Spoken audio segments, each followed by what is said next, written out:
Hi everybody, and welcome back to Think Outside the Board. Today I'm doing a first impressions video for Imperium Classics. It's a deck building and civilization game published by Osprey Games. It plays 1 to 4 players. It's listed on BGG as playing in 1 to 2 hours, but the box actually says that it plays in 40 minutes per player. I think the box is correct. I think that once you know the game, and it's going to take longer to play in the beginning because it is a heavy game. But once you know the game, I think you can get it down to what the box says. So 45 minutes for a solo game? Yeah, maybe. An hour and a half for 2 players? Yeah, maybe. 3 hours for 4 players? Yeah, you could probably do that. However, be aware that when you're first playing the game, it's probably going to take at least double those play times. It has a lot of terminology in it, and it makes the game feel a lot more complex when you're first starting to play it and learning it. So 1 to 2 hours per game? No way. BGG is wrong. But 40 minutes per player, once you know the game, yeah, probably. Now, the game is designed by Nigel Buckle and David Turksey. Nigel Buckle has previously published Celtic Quest, Omega Centauri, and then he has another game coming later this year to Kickstarter called Voidfall that was also co-designed with David Turksey.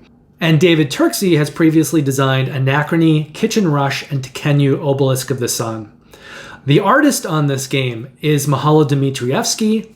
You may know him better as the Miko, and games that he has had previously published before include Architects, Paladins and Viscounts of the West Kingdom, Raiders of the North Sea, and Valeria Card Kingdoms.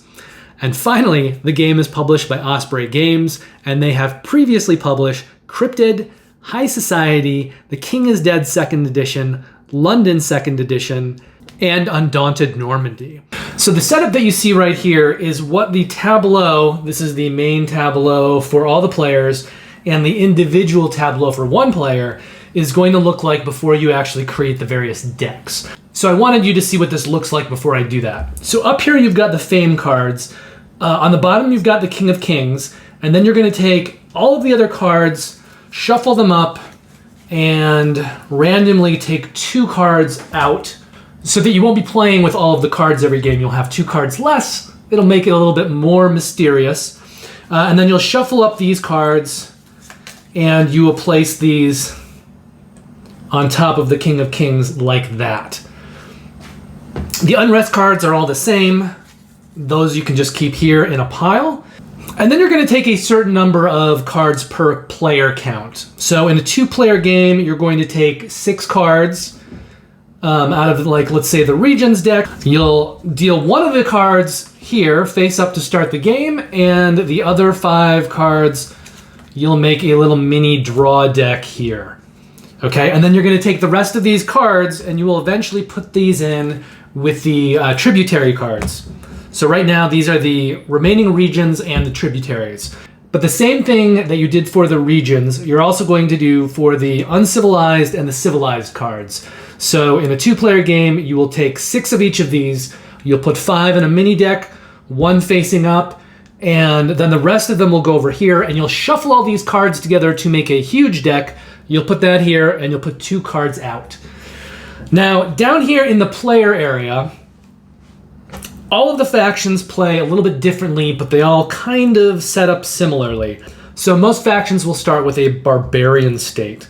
And at the beginning of the game, you will get 1 progress token, 2 population tokens, and 3 material tokens. And these will be your starting resources. You've got your faction card over here. I'm demonstrating with the Romans. And as you can see, there are 2 sides. So there's the B side, which gives you a little endgame bonus. In this case, it's a victory point for every 2 population tokens that you have. Or you can use the B side, which has an ongoing persistent ability.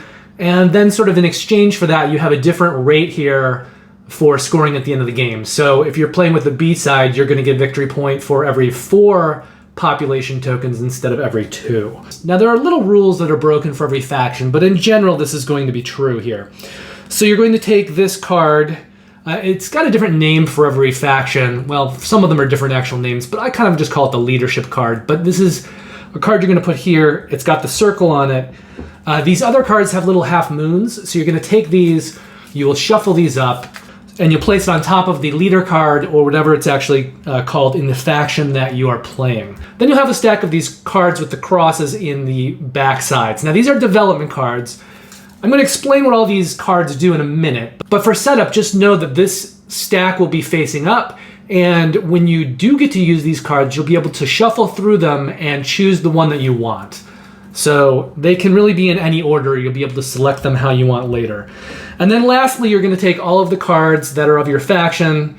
They're all blank here, so these are your starting cards. You're going to shuffle these, and then you'll take 5 cards for your starting hand. Now I'm going to actually set up this how it should look, and I wanted to show you that there's also a supply of these tokens, progress tokens, population tokens, and materials.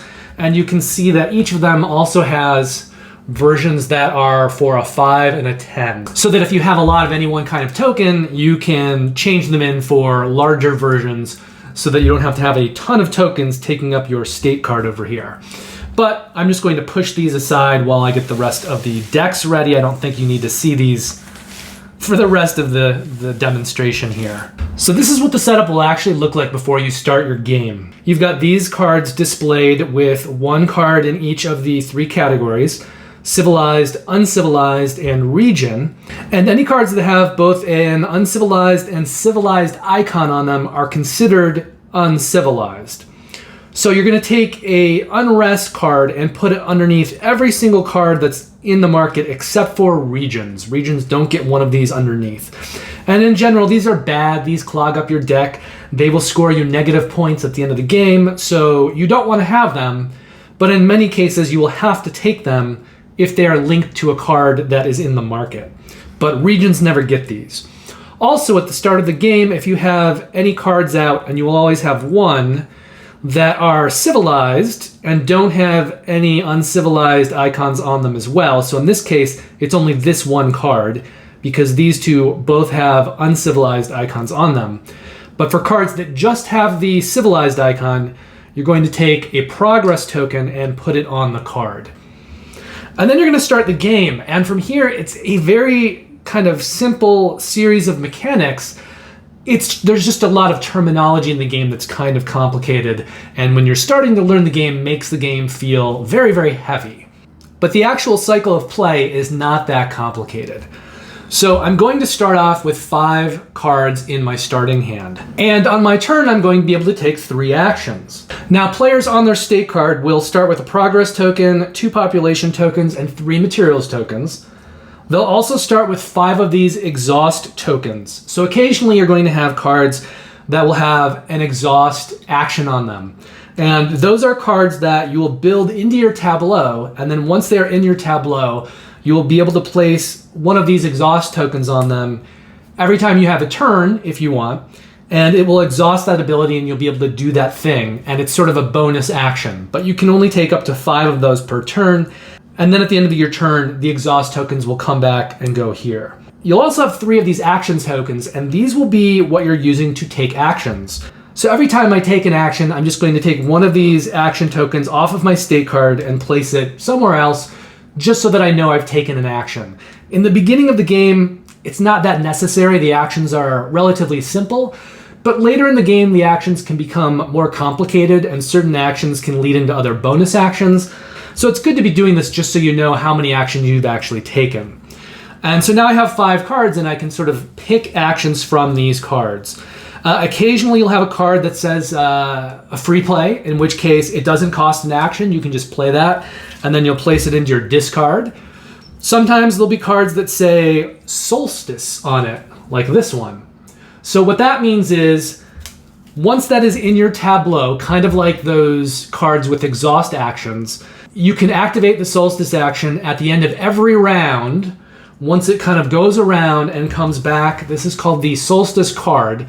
So it gets put to the right of the first player, and then once turns go around the table and come back to the solstice card, anybody who has a solstice action in their tableau will be able to trigger it. I'm basically going to choose a few types of actions to do. You know, maybe I do this action, I put it in my discard, I take the action over here. Maybe I play a card, anything with a pin on it will get put into your tableau. So perhaps I build this into my tableau. That's an action as well. I will take any actions on it. And for instance, this card has a bonus little thing I can do. It says I can garrison a card. That means I could take another card in my hand, maybe one that I don't really like and I don't plan on playing much, or at least right now, and I can tuck it underneath this card, and that just gets it out of my deck. And then I would play a third card. So this card has a solstice action on it. Perhaps I'll play that into my tableau, and then when it comes back around to solstice, I'll be able to take this action. So that leaves me with one card in my hand. Then I have to perform cleanup. So I need to pick one of these cards and place a progress token on it. You've probably seen this in deck building games before, but these are also victory points. So this essentially sweetens the deal for a certain type of card. So I may put it on something that I'm hoping to get in the future, and I want to make it a little bit more attractive to myself.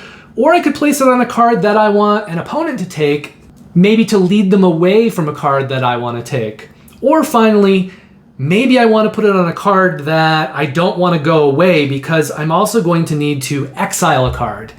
But I can't exile a card that has a progress token on it. Nobody can. So that means these two cards would now be safe from being exiled. So I'll place a token somewhere here. Let's say in this case I put it on this card.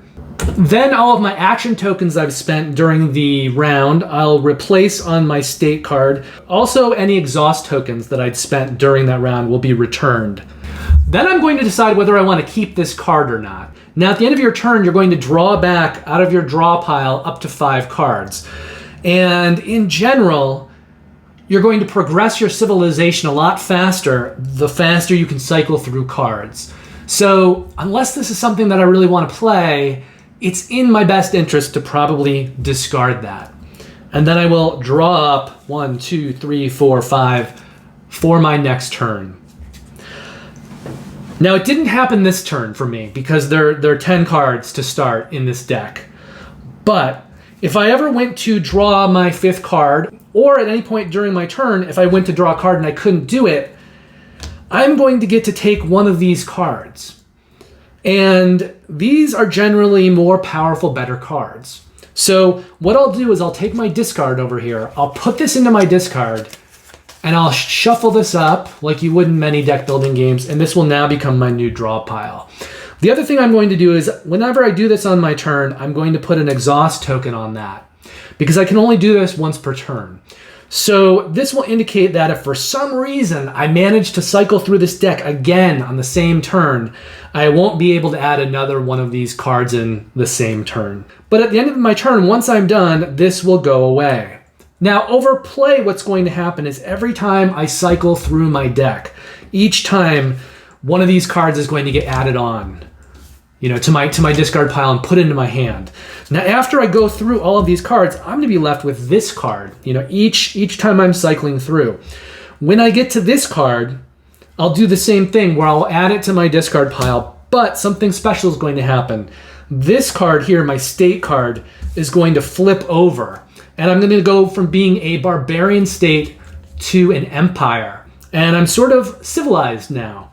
So when you are playing the first part of the game as a barbaric empire, you are going to have access to certain cards like this.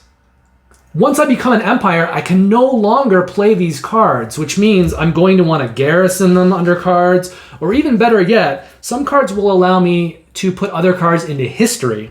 So if that happens, I put it under my faction card, and this is forever gone now. It will no longer be clogging my deck. However, it will still score points at the end of the game.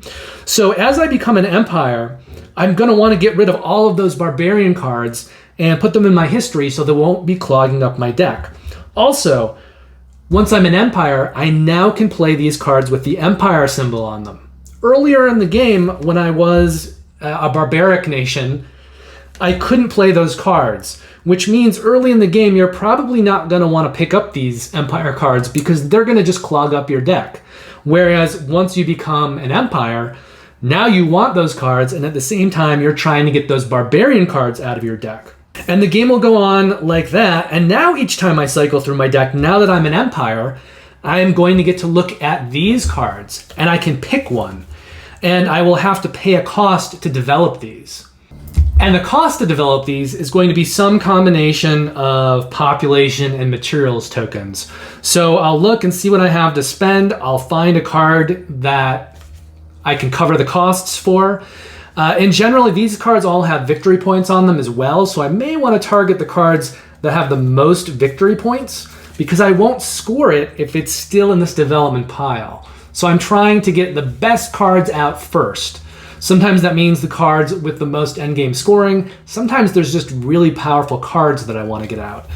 But I will take the card that I want, I'll put it in my discard pile, and again, I will shuffle this up, and this will become my new draw deck. So over the course of the game, I'll be first taking the cards that are on top of my leader card, then that leader card, and then I'll start to develop cards over here.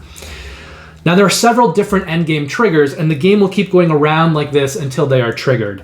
One of these is a player developing all of these development cards. So once that happens, they've kind of completed their faction. They've evolved as much as they can, and that will trigger the end of the game.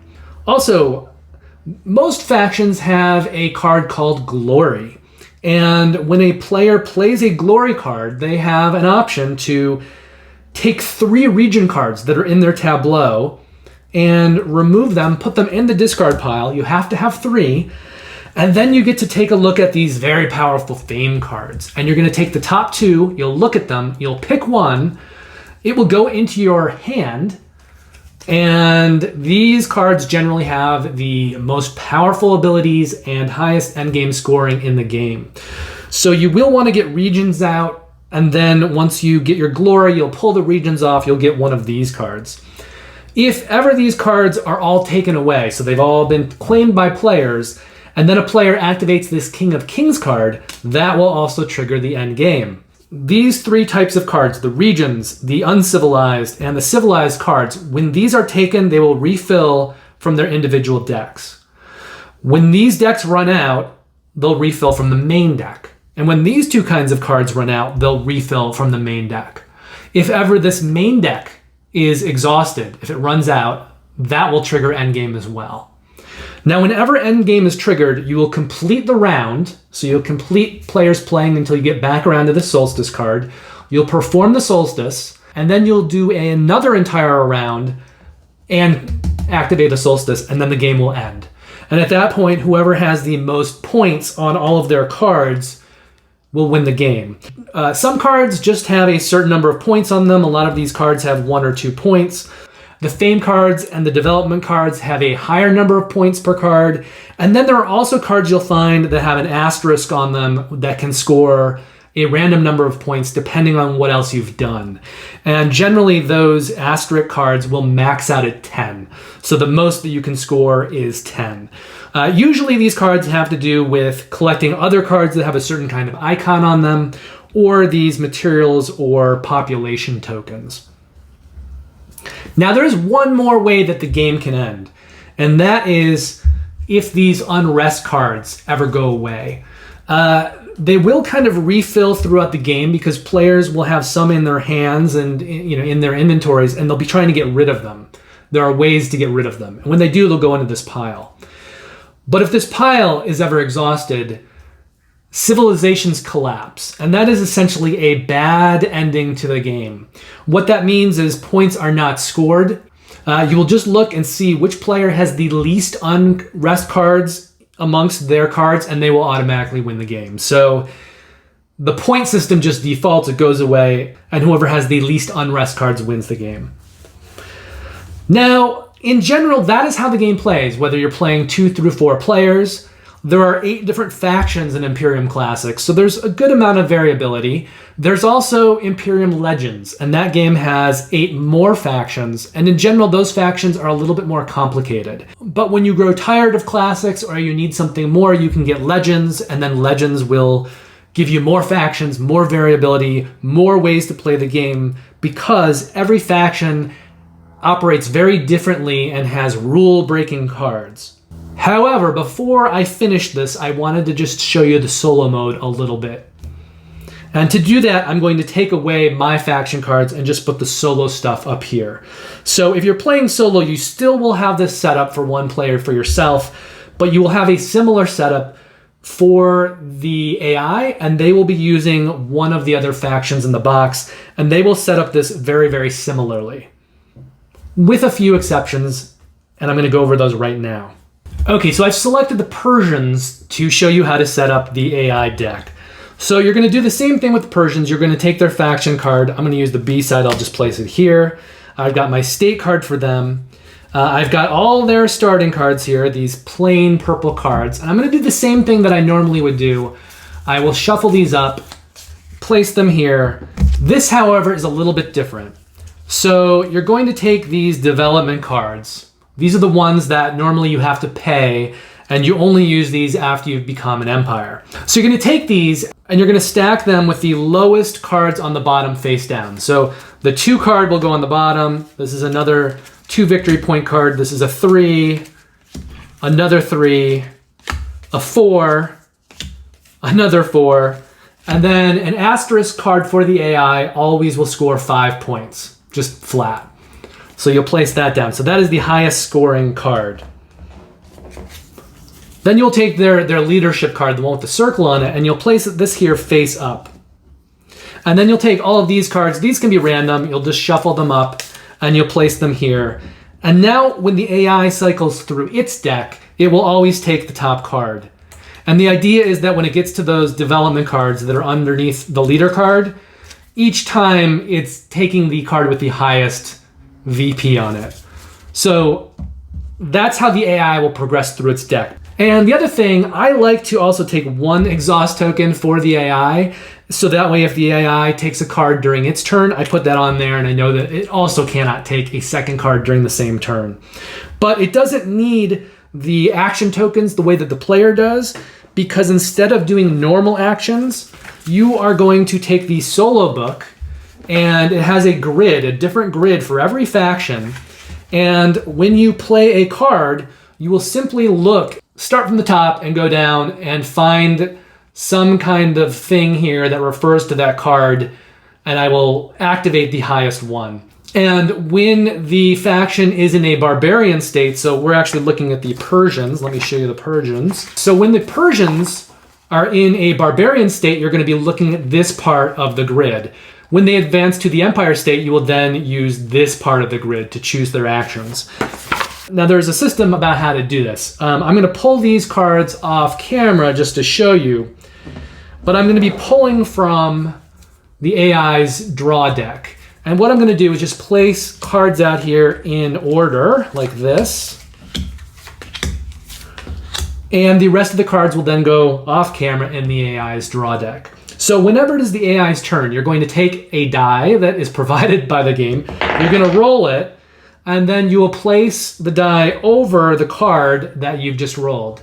And then what you'll do is you will start taking turns for the AI from left to right, starting with the 1 card. I'll flip the card and I'll consult that grid in the solo booklet, and I will just do that action. And after I've done that, this will go into the AI's discard pile. So I'll do that for each of these cards here. And then when I get to this, the AI's turn is complete.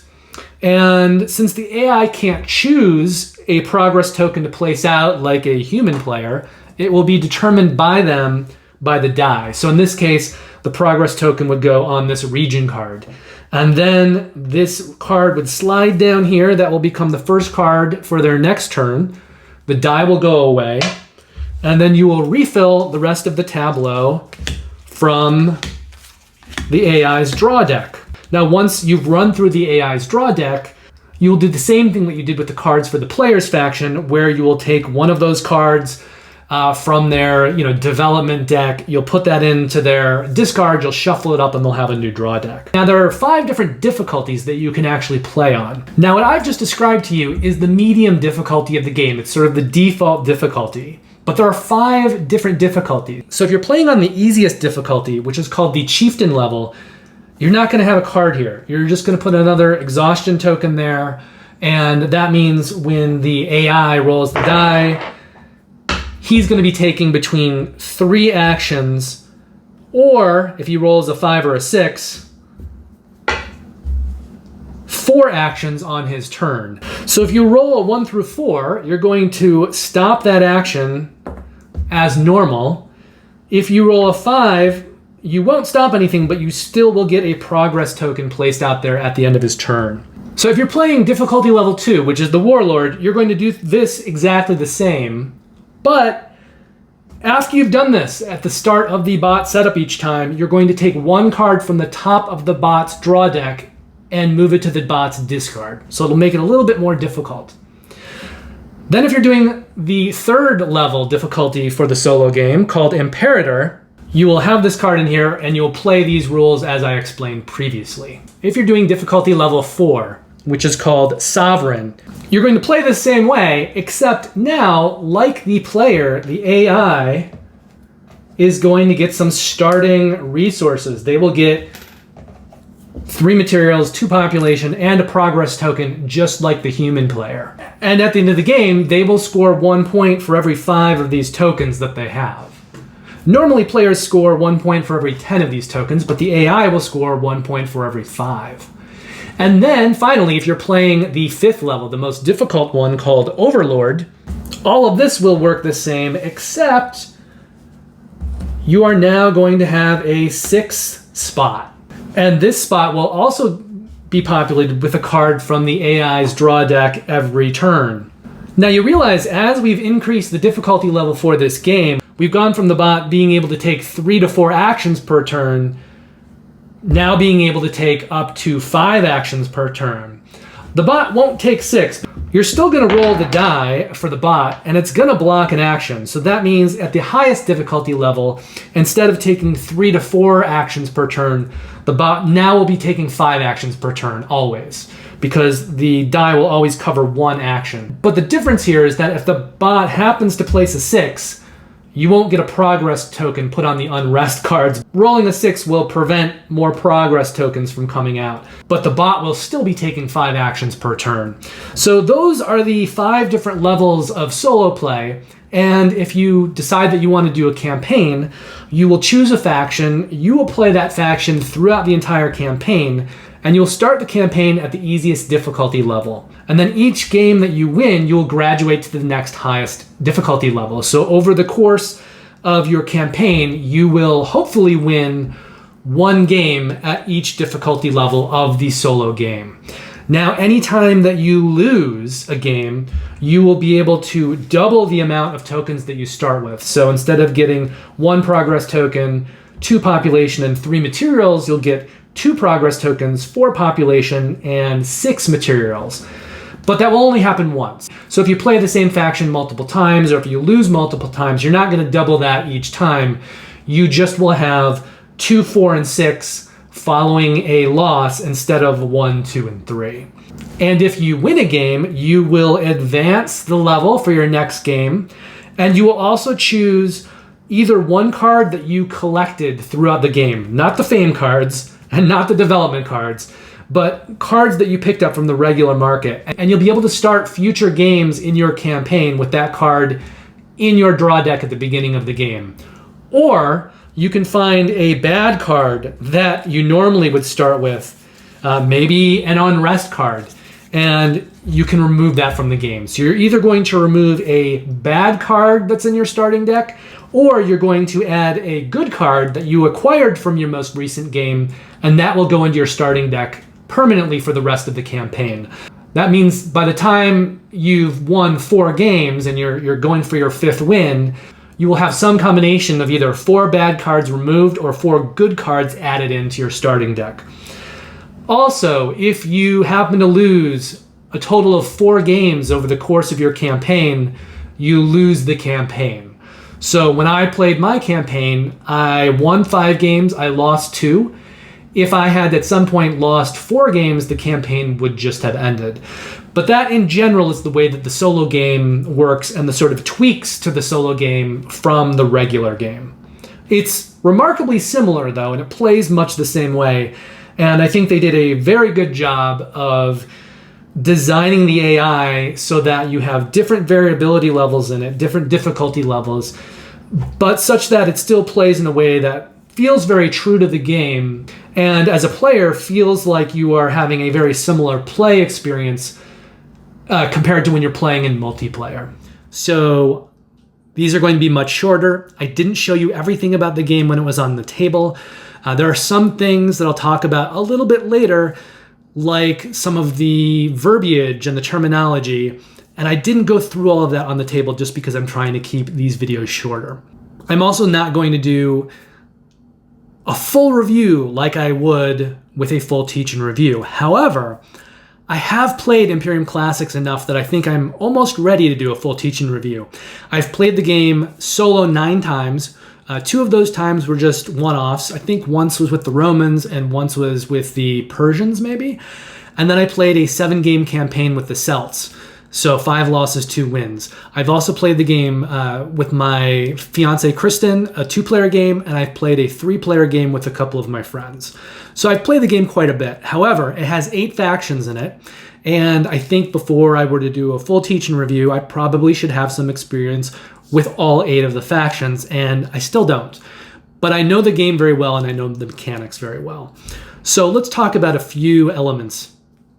First of all, the design. I think the design of this game is brilliantly executed, and I like the way that you keep adding cards to your deck every time you cycle through, and as you get later in the game and you become an empire and you're purchasing those development cards, they become more powerful. There's a nice sense of progression throughout that, and it's nice to have that sense of progression in a civilization game. Now, I think the game that I can compare this to the most is Through the Ages, A Story of Civilization, and its update, Through the Ages, A New Story of Civilization. I've played Through the Ages quite a bit on Board Game Arena, and I find that my experience with Through the Ages is a mixed one. And the reason is that Through the Ages can run away from you.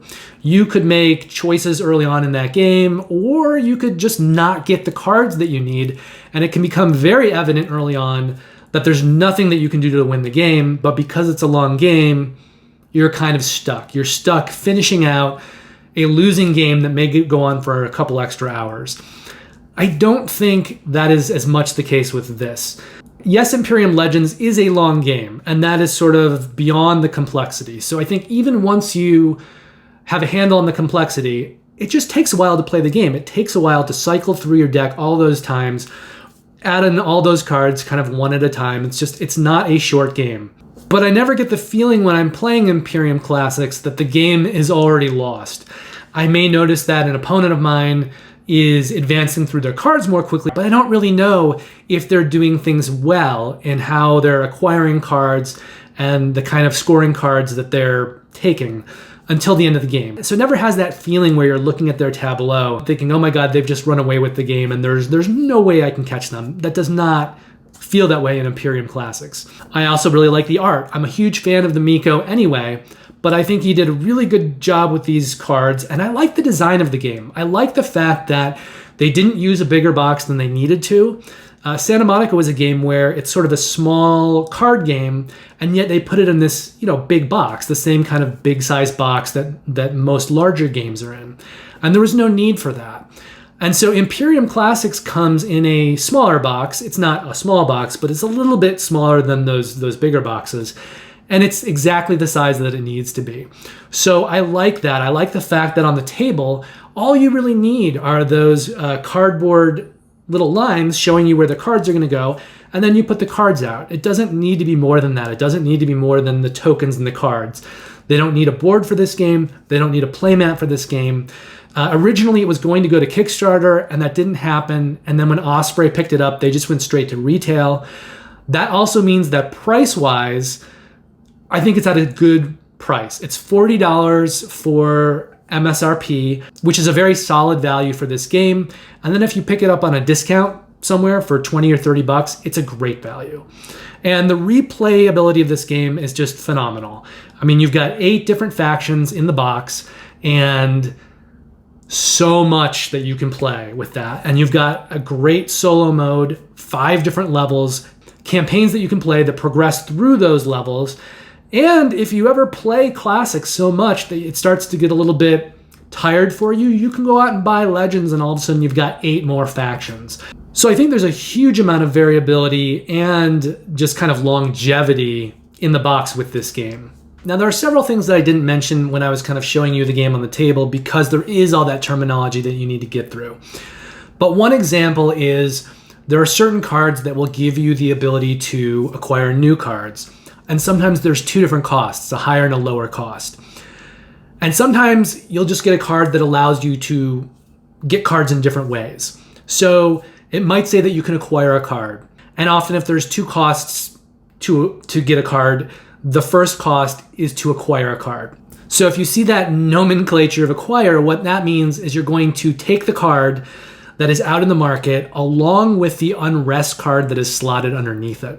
And unrest cards are bad. They clog up your deck. They're going to cost you -2 points at the end of the game. And in general, you just don't want to have those.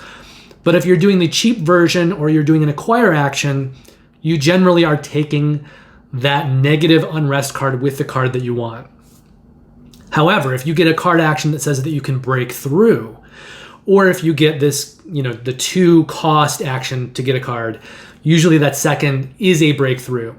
What breakthrough means is that you can either take the card that is sitting there in the market, pick it up, take it in your deck, and not take the unrest card, leave it behind.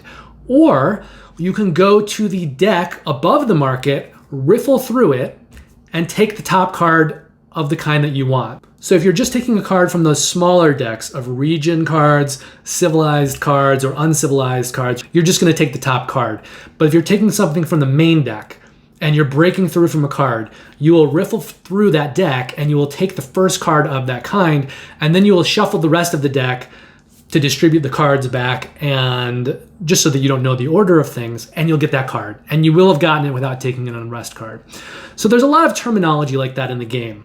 And I think that unlike a lot of games where when some players tell me they want to learn the game as they play through it for the first time, I think that's a bad idea.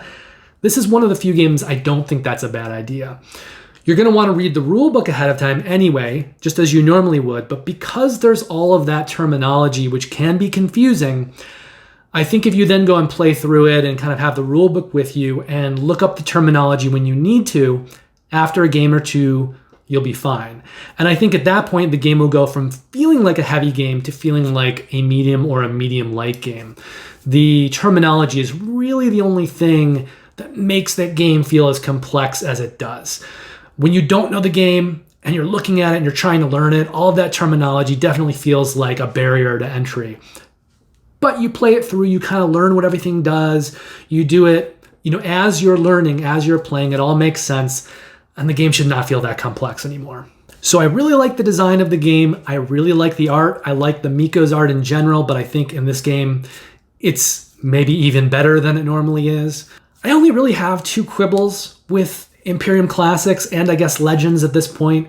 One of them is the fact that there are colors, as you saw, on the corners of the faction decks. And there are 16 different factions between the 2 different games.